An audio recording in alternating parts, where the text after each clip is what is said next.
이직을 해야 되나 말아야 되나 채용 플랫폼 이렇게 보시면서 이렇게 막 검색을 하십니다. 이렇게 해서 이제 이직을 트라이를 하시죠. 이직이 성립되기가 되게 어려워요. 이럴 때 이직을 점검할 수 있는 체크리스트 한번 말씀을 드리겠습니다. 안녕하세요. 이직의 정석 작가 정구철입니다. 여러분들 흔히 이직을 고민하실 때 아마 이런 분들이 있으실 거예요. 아, 나 지금 우리 회사 크게 불만스러운 것도 없는데 정체돼 있는 것 같고 이직을 해야 되나 말아야 되나 이런 분들이 있으실 수도 있고요. 또 우리 회사 진짜 너무 힘든데 근데 이직하는 과정도 힘들고 다른 회사도 다 비일비재하지 않을까? 비슷하지 않을까? 이런 생각으로 이제 이직을 망설이고 계신 분들이 있을 텐데 이럴 때 이직을 점검할 수 있는 체크리스트, 이직의 필요 충분 조건에 대해서 한번 말씀을 드리겠습니다. 흔히 이직 체크리스트 뭐 이렇게 구글이나 네이버에 이렇게 많이 보실 거예요. 저도 얼마 전에 한번 구글에 쳐봤더니 이직 체크리스트 쳐봤더니 대략 38만 5천 개가 뜨더라고요. 한글로 쳤는데도. 네, 그것처럼 되게 많은 정보들이 있습니다. 근데 그거에 따라서 뭐 IQ 테스트나 MBTI처럼 이렇게 옮기시는 분들은 아마 없으실 것 같아요. 그래서 제가 말씀드리는 건 제가 이직 체크리스트로 또한 여러분들이 실제 자가 점검하실 수 있게 말씀드리는 건 크게 4가지 사항에 대해서 한번 말씀을 드려보려고 해요. 첫 번째는 실력이고요. 두 번째는 평판이고요. 세 번째는 명분이고 네 번째는 이익입니다. 일단 제가 필요 충분 조건이라고 말씀을 드렸던 거는 이 이유예요. 이제 제가 힘들죠. 힘들어서 뭐 아니면 여러 가지 상황에서 아까 같은 상황이라면은 이제 출근길에 이제 막 그런 알림들 봐가면서 채용 플랫폼 이렇게 보시면서 이렇게 막 검색을 하십니다. 그리고 이제 나 좀 더 높은 연봉을 원해. 나 내 커리어 패스를 개발하고 싶어. 이렇게 해서 이제 이직을 트라이를 하시죠. 그러니까 여러분의 상황, 어쨌든 여러분의 이익을 위해서 이제 이직을 트라이를 하시는데 근데 곰곰이 생각을 해보셔야 될 게 여러분들 이직이라는 채용이라는 프로세스 자체는 그 경위 자체는 회사의 필요에 의해서 생겼거든요. 그래서 나의 필요 그리고 회사의 필요를 이렇게 만족시켜 줄 때 이직이라는 것이 채용이라는 것이 성립이 되게 됩니다. 그래서 먼저 말씀을 드리면은 일단 실력에 대해서 먼저 말씀을 드릴게요. 실력은 여러분이 어떤 회사 네임밸류에 있다라는 것도 중요하지만 거기서 연차가 아니라 경력을 쌓으셨다라는 게 중요해요. 예를 들어서 여러분이 영업직군 되게 좋은 회사에 계셨어요. 근데 여러분이 아무런 실적이 없다? 그러면 여러분이 영업직군으로 지원하기 어렵겠죠? 또한 여러분이 뭐 전략기획직군이다? 뭐 또 여러분이 무슨 회계직군이다? 뭐 인사직군이다? 근데 뭐 채용을 한 번도 안 해봤다거나 뭐 이제 일을 어떻게 보면 배우려는데 무르익기 전에 이제 이직을 하신다는 거죠. 이랬을 때는 사실 여러분이 아무리 좋은 회사에 네임밸류가 있던 또한 그런 뭐 학벌이 있으시던 이직이 성립되기가 되게 어려워요.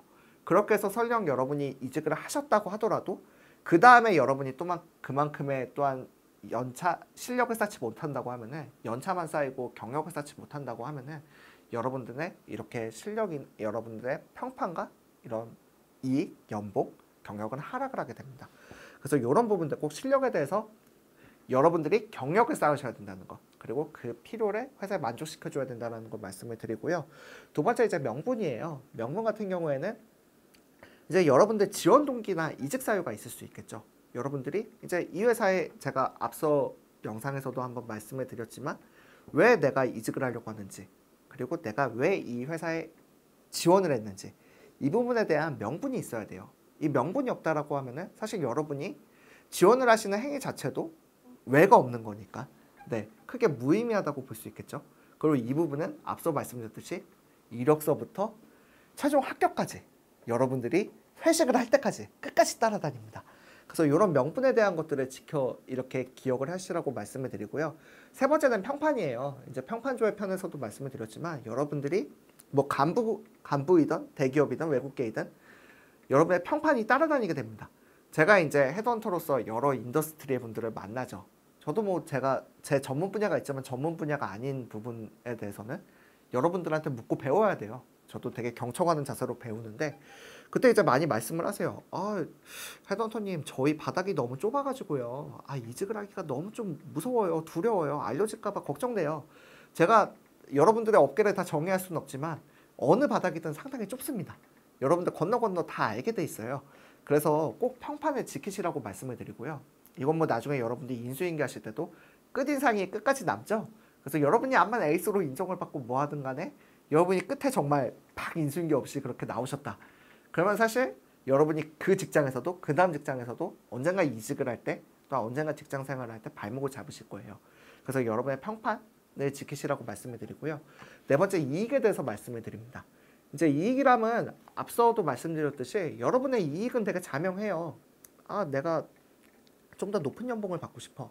아, 내가 좀 더 경력이, 내가 이쪽으로 경력을 좀 쌓아보고 싶은데 그게 아니라고 하면 지금 현실이 너무 힘들어서 내가 이직을 해야 되는 그런 상황이 있어요.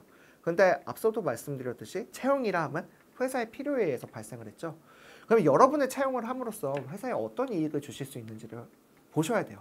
경력직이라 하면은 여러분이 채용하시고서 어떤 실적, 퍼포먼스를 내셔야 되는데 여러분의 채용함으로써 회사에 어떤 이익을 줄 수 있는지 그 부분을 어필할 수 있어야지 이제 또한 이직이라는 게 성립이 되는 거고요.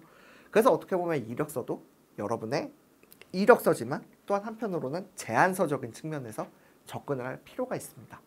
그래서 꼭 기억을 하셔야 될 게 여러분들 이직을 하실 때 막 여러 가지 것들에 휩쓸리시기보다 딱 여러분이 정리를 하시면 좋을 것 같아요. 나는 이직을 할 실력이 쌓였는가? 나는 이직을 할 명분이 있는지? 나는 또한 그 평판을 갖고 있는지? 그리고 이 이직을 함이 나에게 어떤 이익이 있는지? 그리고 또한 회사에 어떤 것들을 제공할 수 있는지 이 부분들을 한번 점검해 보시면 좋을 것 같습니다. 감사합니다.